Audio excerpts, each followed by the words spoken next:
The storm approaches. The Corvan Empire had ruled the Orion Arm for 10,000 years. Their crystal spires reached toward distant stars on 100 conquered worlds, and their warships patrolled the space lanes with absolute authority.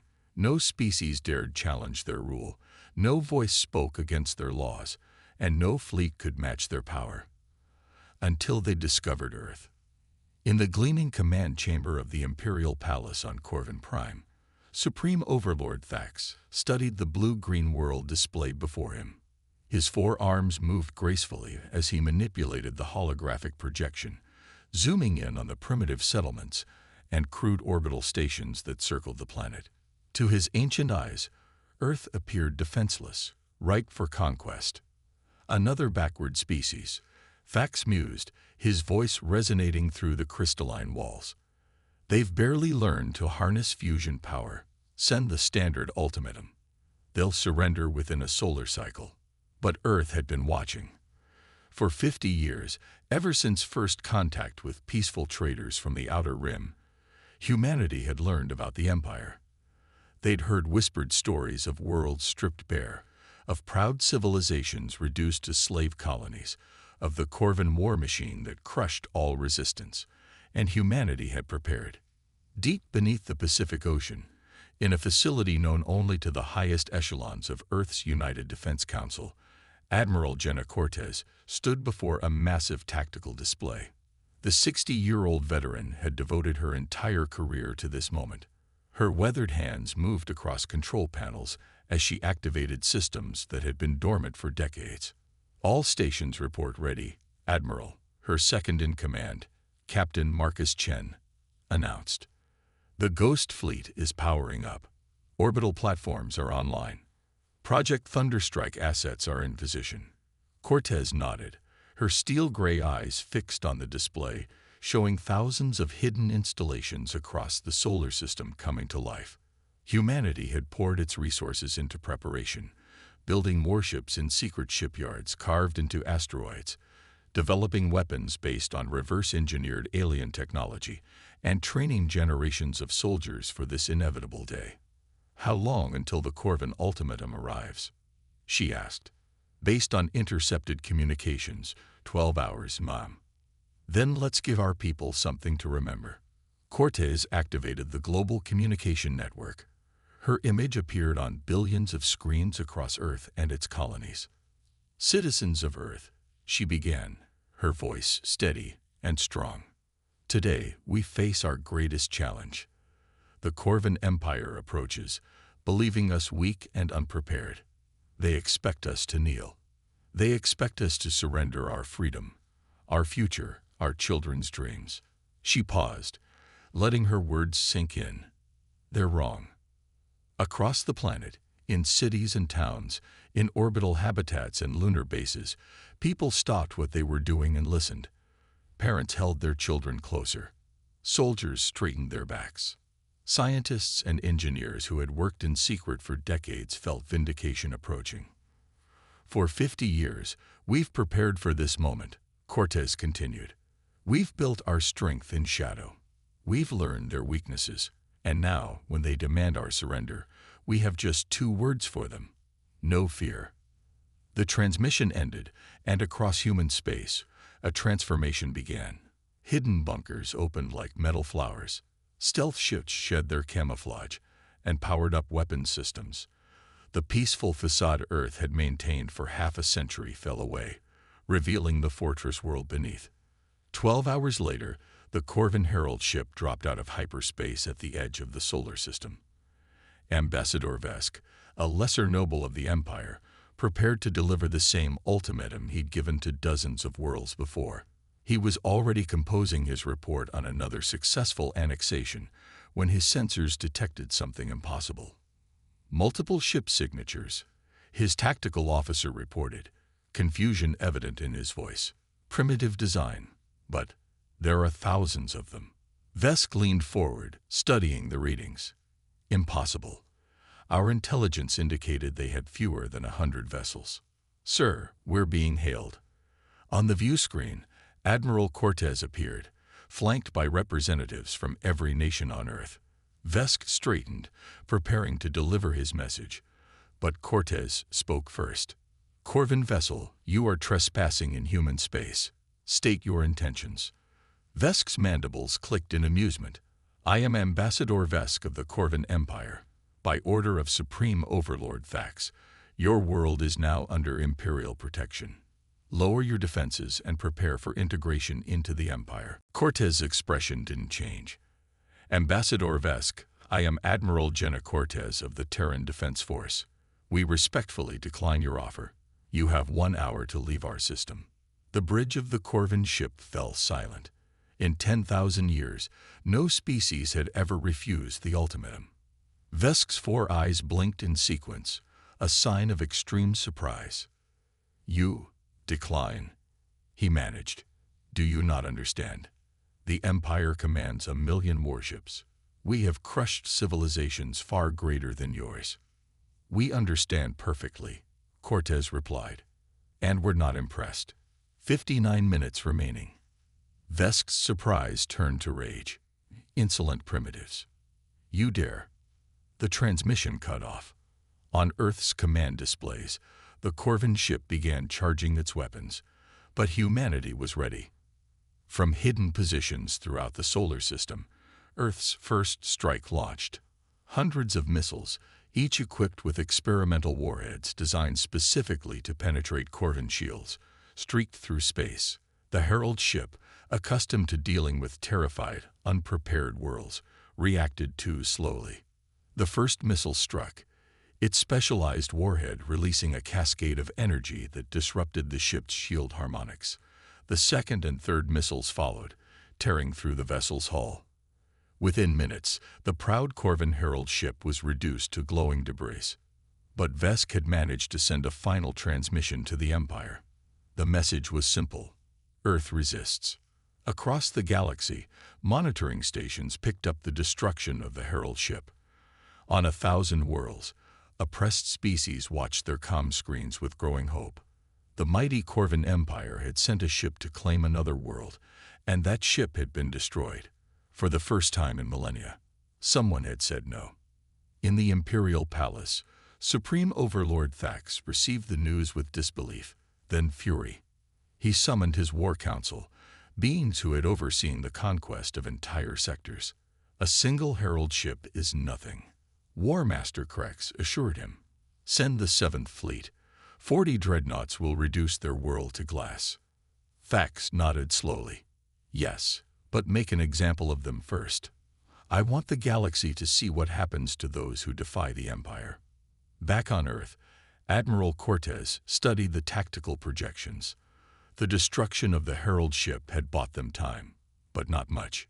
She knew the Empire would respond with overwhelming force.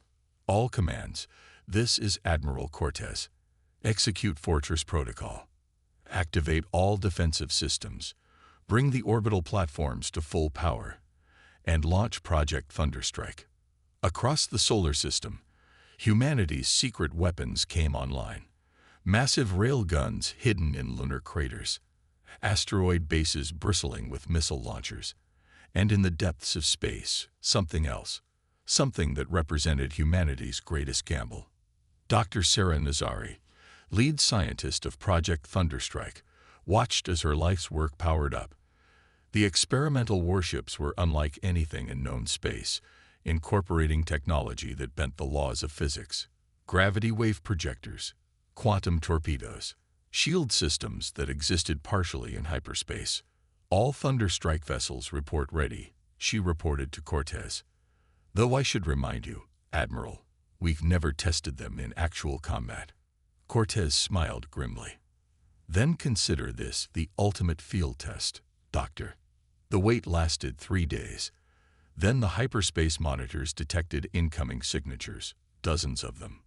The Corvin 7th Fleet emerged at the edge of the solar system, their dreadnoughts casting shadows that could swallow moons. War Master Krex stood on the bridge of his flagship, the Dominator, studying the human defenses with clinical interest. "Primitive but numerous," he observed. "They'd prepared more than expected. No matter. Begin the attack." The Corvin fleet advanced in perfect formation. their weapons charging. On Earth, every defense station tracked their approach. Cortez stood in the command center, surrounded by her staff, watching the enemy close in. All units, this is Cortez. They're coming to break us, to make us an example. But we are humanity. We've survived ice ages, plagues, wars that nearly ended our species. We've reached for the stars not because it was easy, but because it was hard. Today, we show the galaxy who we really are. She paused, then gave the order that would echo through history. All forces, engage. The space around Earth erupted in violence. Terran missiles launched in coordinated waves. Rail guns fired projectiles at significant fractions of light speed. The orbital platforms unleashed beams of concentrated energy. And from hidden positions, the Thunderstrike vessels emerged, their experimental weapons ready. The Corvins responded with practiced precision, their dreadnought shields absorbing the initial barrage. Their return fire was devastating. Several human ships vanished in balls of plasma. An orbital platform cracked and broke apart. But humanity kept fighting. For every ship lost, 2 more emerged from hiding. The rail guns found their targets, punching through shield gaps. And then the Thunderstrike vessels engaged, their gravity weapons distorting space itself. War Master Krex watched in growing disbelief as his fleet, his invincible fleet, began taking serious damage. A dreadnought's shields flickered and died. Another reported critical hull breaches. The humans fought with a fury he'd never encountered, throwing themselves at his ships with no regard for their own survival. "Impossible," he growled. "They're primitives." His tactical officer's response chilled him. "Sir, we're detecting energy signatures throughout the system. They've been hiding their true numbers. We're outnumbered 3-1. On Earth, cheers erupted as the first Corvin dreadnought exploded. But Cortez remained focused. They were hurting the enemy, but at a terrible cost. The toll in human lives was mounting by the minute. Then something unexpected happened. Encrypted messages began arriving from across the galaxy. From the Varni, crushed under Corvin rule for centuries. From the Celtex Collective, forced into servitude. From dozens of species who had lived in fear. Earth stands. Earth fights. We remember freedom. The battle raged for hours. The Corvin fleet, despite its power, found itself in a fight unlike any in their history. The humans adapted to their tactics, learned from their attacks, and refused to break. When the Corvins focused fire on Earth itself, human ships threw themselves into the beams, sacrificing themselves to protect their world. As the battle reached its climax, Dr. Nazari received clearance for the ultimate test. The largest Thunderstrike vessel, the Defiant, engaged its experimental hyperdrive, not to flee, but to jump directly into the heart of the Corvin formation. The Defiant materialized inside the enemy's defensive screen, its weapons charging. Before the Corvins could react, it unleashed everything: quantum torpedoes, gravity waves, concentrated energy beams.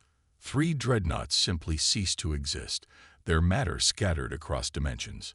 War Master Krex stared at his tactical display in shock. He'd lost half his fleet. The humans had weapons and tactics the Empire had never seen.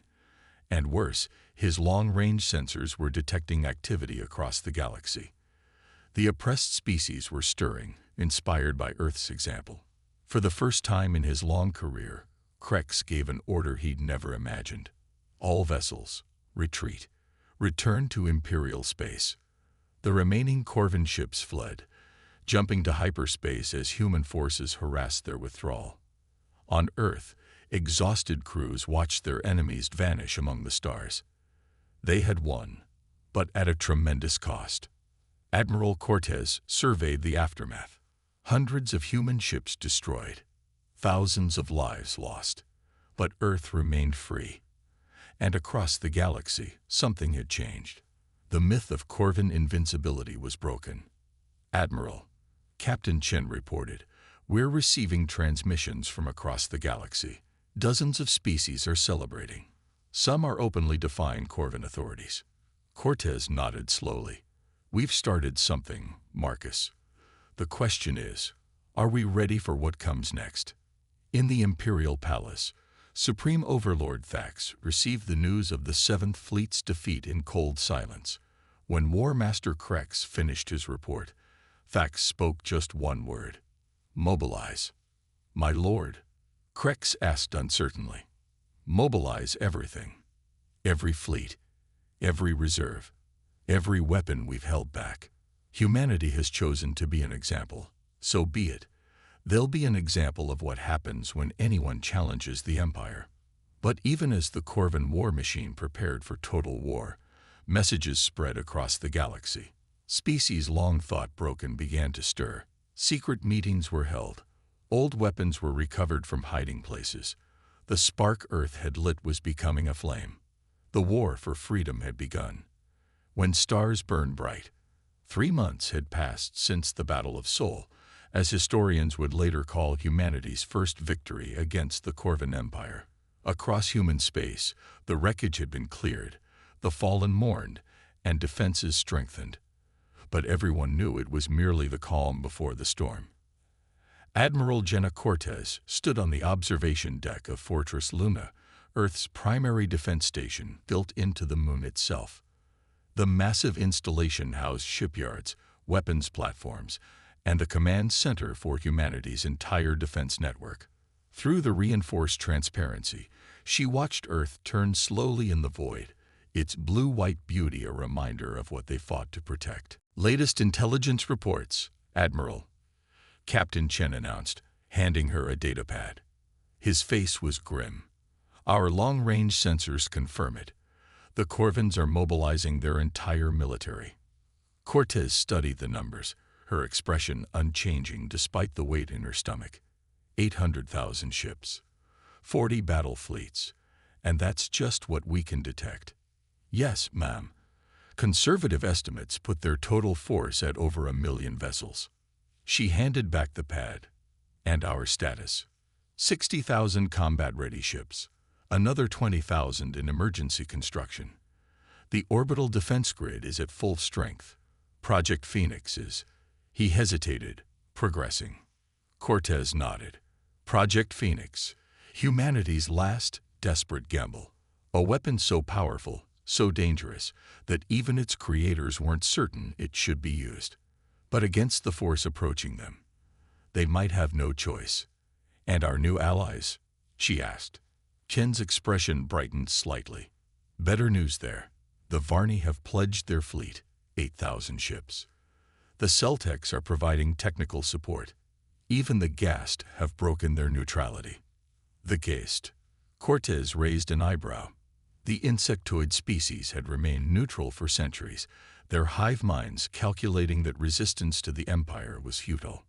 Apparently, our victory changed their calculations. They're sending a battle swarm, 12,000 vessels.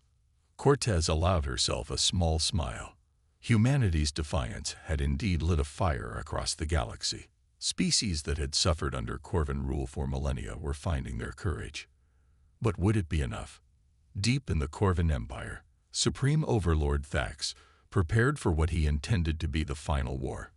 In the vast shipyards of Corvan Prime, new dreadnoughts rolled off assembly lines daily. Reserve fleets, mothballed for centuries, were reactivated. And in secret facilities, weapons banned by ancient treaties were brought online. My lord, War Master Krex reported, the Grand Armada is nearly complete. When we move against Earth, none will be able to claim we were not thorough. Thax turned from the tactical display, his 4 arms moving in a gesture of satisfaction. And the deterrent fleets. Positioned throughout our territory, any system that shows signs of rebellion will be immediately pacified. Good. But I want more than victory, Krex. I want annihilation. When we are done, I want the very memory of humanity erased. Their world will be cracked open, their colonies turned to ash. Let the galaxy see what defiance brings. Krex bowed. It will be done, Supreme Overlord. Though I should mention, Our intelligence suggests the humans are developing some kind of superweapon. Thax's mandibles clicked dismissively. Let them. No single weapon can stand against the might of our Grand Armada. Begin the advance. On Earth, the news of the Corvin mobilization spread quickly. But instead of panic, it brought determination. In factories across the planet, production shifted to military equipment. Citizens volunteered by the millions. Scientists worked around the clock on new technologies.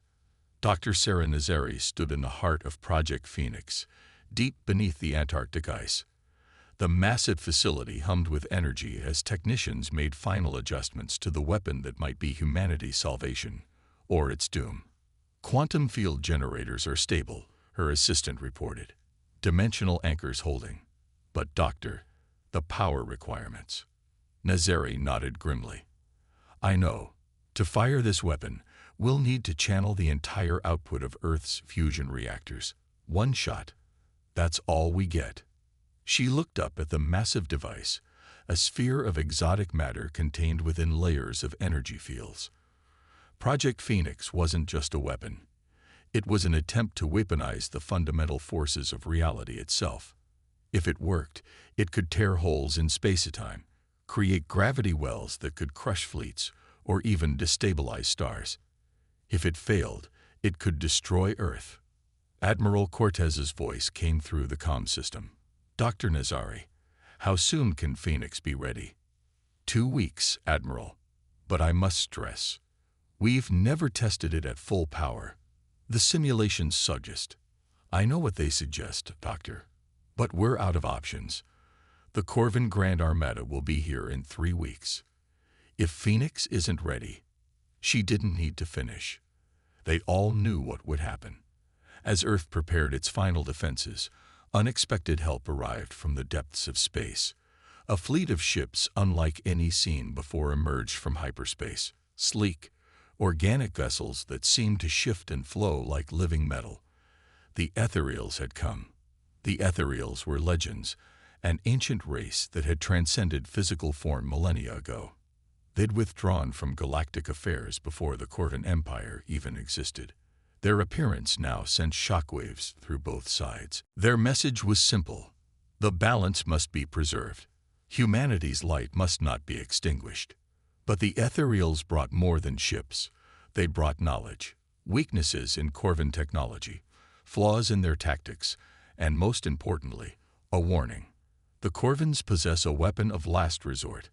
The ethereal ambassador told Admiral Cortez, its form shifting like smoke, a device that can collapse stars.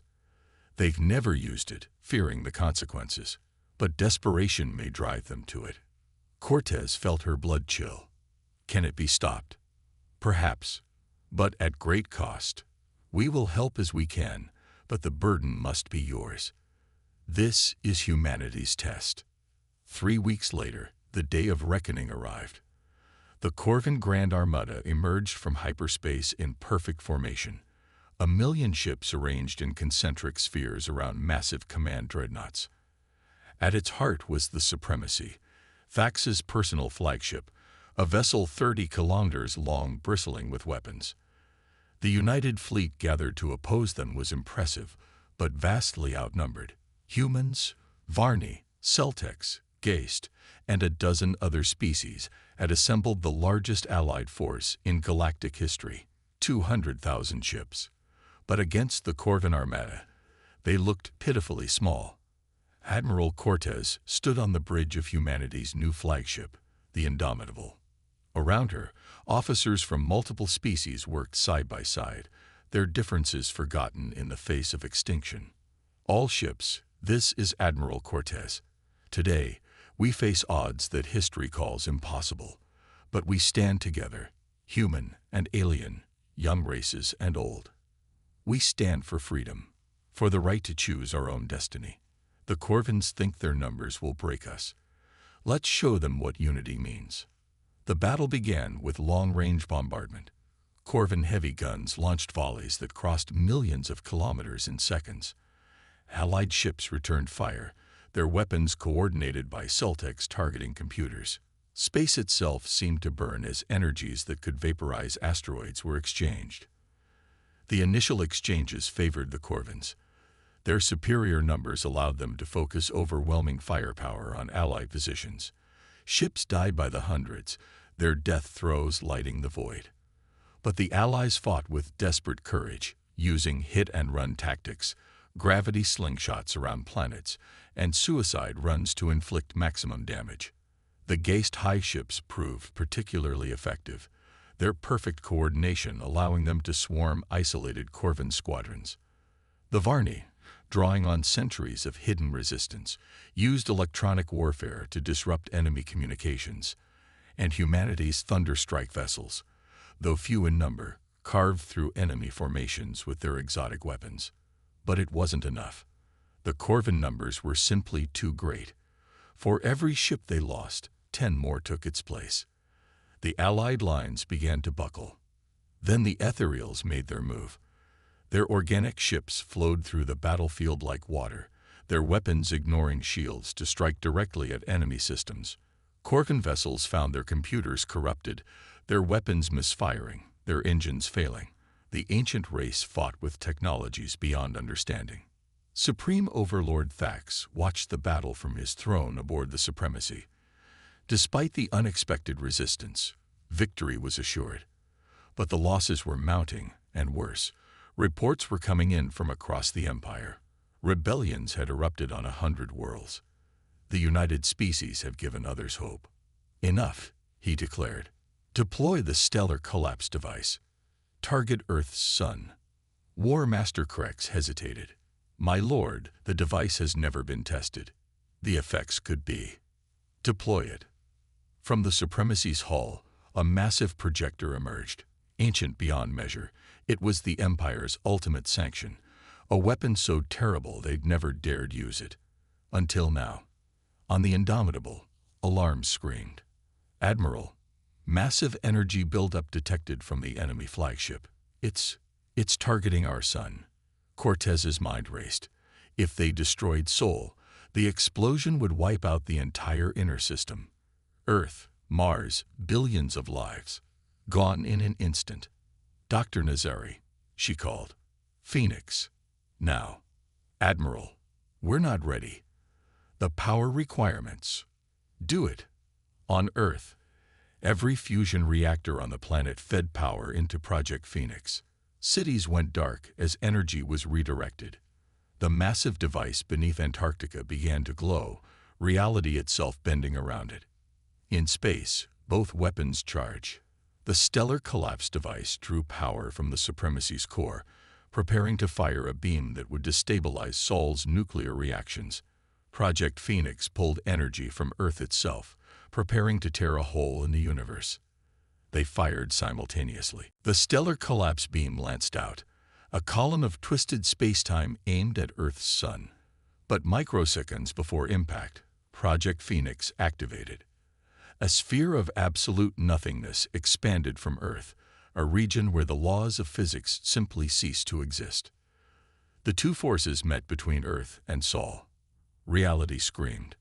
What happened next defied description. The Stellar Collapse beam struck the Phoenix sphere and was negated. Not blocked or deflected, but erased from existence. The sphere continued expanding, swallowing everything in its path. Debris, weapons fire, even light itself. Then it reached the Corvin fleet. Dreadnoughts designed to withstand supernovas simply vanished as the sphere touched them. No explosion, no debris. They just stopped existing. The sphere expanded relentlessly, and the Corvin formation shattered as ships fled in all directions. Supreme Overlord Thax watched in horror as a third of his Grand Armada disappeared into nothingness. The sphere finally stopped expanding, hanging in space like a wound in reality itself, then slowly contracted and vanished.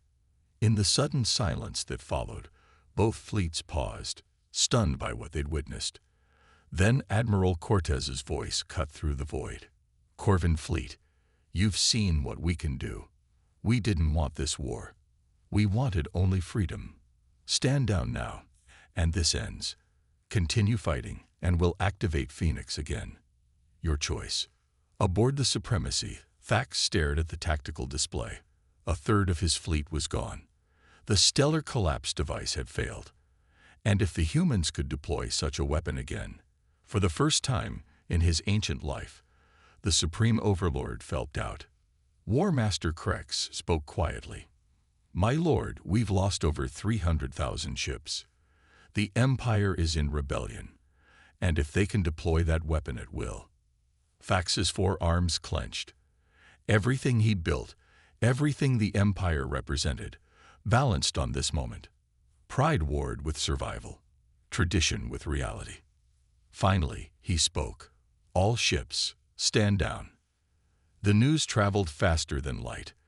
The Corvan Empire, undefeated for 10,000 years, had surrendered, not to a superior force, but to the ideal of freedom itself. The galaxy would never be the same. In the negotiations that followed, the old order crumbled. The Corvan Empire was dissolved. Its subject races granted independence. A new galactic council was formed, with humanity and its allies as founding members. The Age of Empires was ending.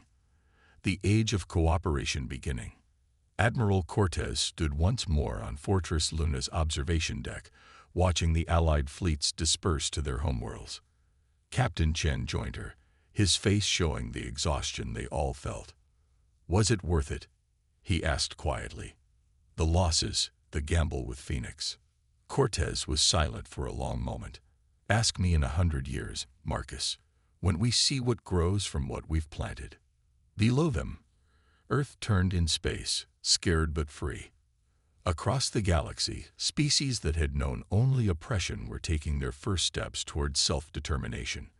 The stars themselves seemed brighter. Humanity had stood when standing seemed impossible. They had fought when fighting seemed futile. And in doing so, they had changed the galaxy forever. The message they had sent would echo through generations. No fear, no retreat, and sometimes, against all odds, that's enough to change the universe. In the deep void between galaxies, ancient beings stirred. They had watched the conflict with interest. These entities that had seen the rise and fall of countless civilizations. One spoke to another in thoughts that spanned light years. The humans are unusual. Indeed, they weaponized hope itself, dangerous or promising. They united the divided, freed the enslaved. Perhaps it's time we returned. The galaxy may finally be ready. And in the darkness between stars, something began to move. The war was over, but the story of humanity in the stars had just begun. Far above Earth, in the space where Project Phoenix had torn reality, a small anomaly remained. Scientists would study it for generations, this scar in space-time that marked humanity's refusal to kneel. Some would call it dangerous. Others would call it a reminder. But those who had fought in the war had a different name for it. They called it the light of defiance, and it would burn for 10,000 years.